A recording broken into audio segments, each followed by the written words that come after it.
My opponent's main claim is that nuclear disarmament is the right way to go about nuclear weapons, which is a value claim instead of a claim of fact. His secondary claims are the world would be more secure if the planet were free of nuclear weapons. The possession of nuclear weapons is very costly and not the right approach to spend our money. And third, the nuclear weapons are immoral and illegal to use on other countries. My opponent's first claim, the entire world would be more secure if the planet were free of nuclear weapons, is true, but his evidence does not fully explain why the world would be more secure. Everyone knows that a nuclear exchange might take place if countries have nuclear weapons. His second statement that in the absence of total nuclear disarmament, terrorists might acquire nuclear weapons, which does not support this claim. First of all, if terrorists acquire nuclear weapons, this will not secure the world. It will cause more harm because now the terrorists will have power, especially if no country has nuclear weapons. On the other hand, nuclear weapons have unintended beneficial consequences. They compelled the major powers to avoid war amongst themselves, even as they conducted an arms race and competition in the third world, thus producing stability and order. For example, the Cuban Missile Crisis was the closest ever to a nuclear war, but was stopped by both presidents of the USSR and the US. The opponent's second claim, the possession of nuclear weapons is very costly and not the right approach to spend our money, is very problematic. It was unclear why spending our money on nuclear weapons isn't the right approach, and we already know that nuclear weapons cost a lot.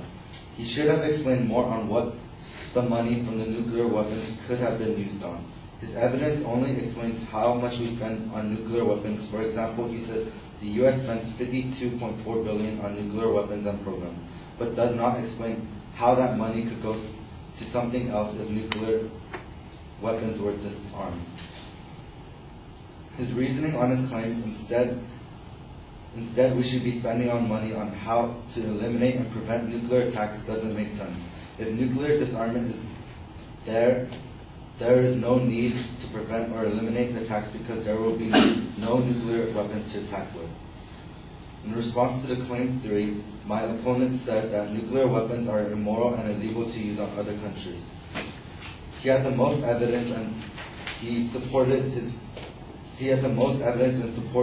the main claim with this. He had a solid claim and evidence that supports his claim. For example, he said the purpose of these weapons is wholesale destruction and on a massive scale, which affects most forms of life, which shows nuclear weapons are immoral and are used just to kill. Secondly, he states the use of nuclear weapons is declared illegal by the World Court, bringing to the point that some countries already gave up nuclear weapons and it is possible to be secure with them, which supports the main claim. He also gave an example to the last claim, which makes it more of a solid claim. The fact that India and Pakistan are both going to nuclear disarmament made them more secure.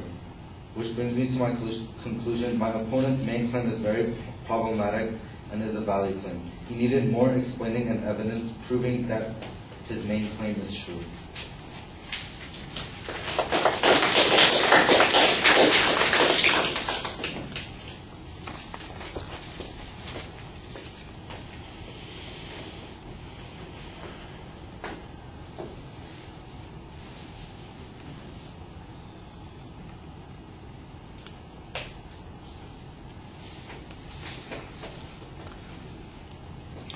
Okay, well, you've got everything structured relatively clearly. I don't understand. On the first point, you basically accept the advocate's premise, and then you make this argument about terrorist acquisition of nukes. That was the advocate's point. One of the reasons that makes them lack security is because they could be acquired by terrorists. I don't think they were arguing that that would be an advantage, so your whole argument there seems a little bit circular. The better part of the argument is the notion that nuclear weapons have, in fact, created stability and prevented war, and I think that point probably could be developed a little bit more there, and that would, in essence, respond to the first point more effectively. On the second point, you're making an argument about cost, but you don't develop any of the argument. You basically say, well, he doesn't show how the shift would occur and what the benefit would be. I think you don't want to accept the premise that it's going to have a benefit or that it's even necessary. You might point out that that $52 billion that is being spent on nuclear weapons sounds like a lot of money. Look, it's a lot of money for you and me, definitely. Maybe almost a lot of money even to Bill Gates. But, it's not a lot of money in comparison to the total budget, which is, $1.4 trillion. So we're talking about a relatively small amount of the budget. If you compare it to the amount of money that we spend on social spending, it's a tiny amount. We have health care programs that cost 3, 4, 5, 6 times as much as that. So I think you could diminish this argument a little bit more effectively. The last argument is not an argument at all. It's just a critique of the advocate's point, suggesting how he could have made a stronger argument, but not necessarily responding to the argument and challenging the premises there. All right. Thank you.